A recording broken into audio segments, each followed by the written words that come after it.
Welcome back. Well, climate change is top on the agenda right now, even at the IMF World Bank meeting, as this impacts food security in Africa. Let's hear more now from Bountiful Atako MD, Alana Green Limited. Great to have you on the show. Thank you for having me, ladies. Good to be on the show. Fantastic. So big meetings are happening right now, from IMF World Bank meeting in Marrakesh, and food security in Africa will be talked about. That's for how can we, solve the funding issue for smallholder farmers to start with? Yeah, so typically Africa faces a huge challenge with agricultural finance.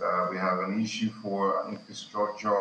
We have an issue for security, as it were, in a large portion of Africa. But the thing is, there is hope, for the solutions, because we can leverage on development organizations to help smallholder farmers through the private sector. Now, it's going to be initiatives led and directed by private sector and they're funded by development organizations. We can also call on the big investors, people who companies who are looking to expand and say, look, Africa is ready for expansion.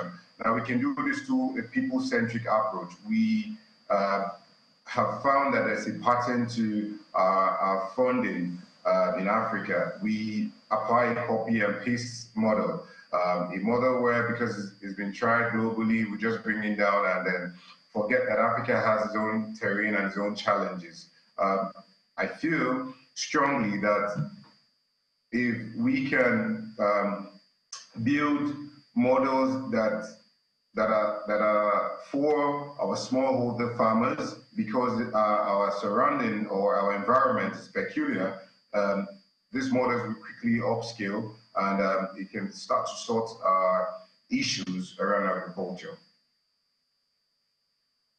Governor, in the past, we've had a lot of interventions from the past CBN leadership. Would you still like to see more interventions in the agric sector from the Central Bank of Nigeria?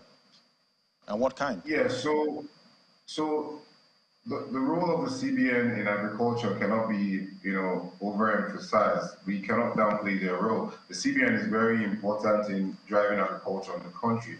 Also, let's remember that agriculture accounts for 24% of the GDP, and it has prospects, to grow the economy massively. At the time, the AFDB projects that in 2030, agriculture will be over $1 trillion. Now, the CBN should drive development in agriculture, but they can do this through financing organizations that have track records of doing these things. So we found that from past initiatives of the CBN, for example, the Anchor Grower programs and that CBN is funding people who we in the industry like to call political farmers, or people who are rent seekers. So we find that organizations who are actually doing the job, who have challenges with finance, can have access to the CBN. Now, what CBN can also do is to find initiatives for DMBs that would, cushion the cost of their risks in giving loans and lendings to small businesses. All right, thank you so much. So, of course, under the leadership of Yemi Cardoso, we want to see more intervention from the CBN, but we want to see it getting done the right way. Get it done the right way. Thank you so much, Bountiful Atako MD, Alana Green Limited. Thank you for your perspective today. Thank you for having me, Ladi.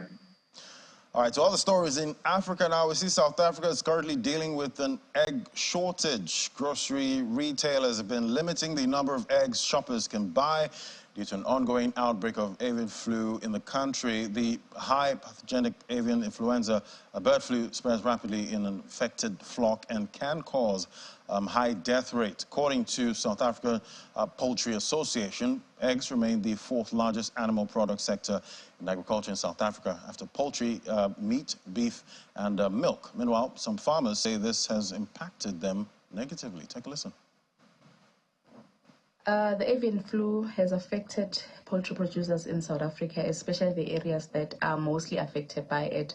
I'm from Mpumalanga, and I know the impact has been greatly felt by us, the poultry producers. I have been affected by it because now I struggle to get fertile eggs because I hatch my own day-old chicks. So now, because of this avian flu that has affected the breeder farms from bigger commercial farmers, now we cannot get fertile eggs, and as well as farmers who are from Mpumalanga who are relying on suppliers for day-old chicks. They're also feeling the heat because now they cannot get the day-old chicks, meaning they cannot now grow the chickens. And we are approaching festive seasons where money is actually made, but because of this avian flu, everything is a standstill and nobody can get the day-old chicks and the fertile eggs. It has really affected our pockets and most importantly our profits. We, as farmers, are struggling as much as you've seen with the community, struggling to cope with the prices, the increased prices of eggs. And very soon there will be a challenge with access to poultry meat because we're now having a problem with our farmers being unable to get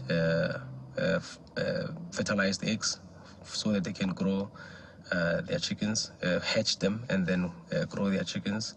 And some of our hatcheries are beginning to have a problem getting their fertilized eggs to hatch for their clients who are mainly growers in the industry. I just got a call from a farmer now in Mpumalanga province asking me if there's any situation where the government will be coming to assist. And I said to him he must put it in writing and send it to our chief operations officer, because we're compiling a list of all the smallholder farmers who are struggling to carry on with their businesses. And we have also noticed that government is talking to established farmers. They haven't really taken cognizance of smallholder farmers.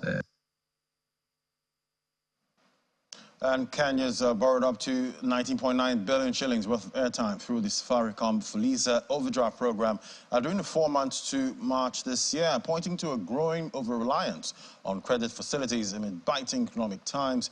This latest sustainability report, Kenya's giant telco indicated that since opening the lines of credit to enable consumers and customers use the Fuliza to buy airtime via the mobile money platform M-Pesa, an additional 19.9 billion in the overdraft service turnover had been unlocked as at the close of the fiscal year on March 31st this year.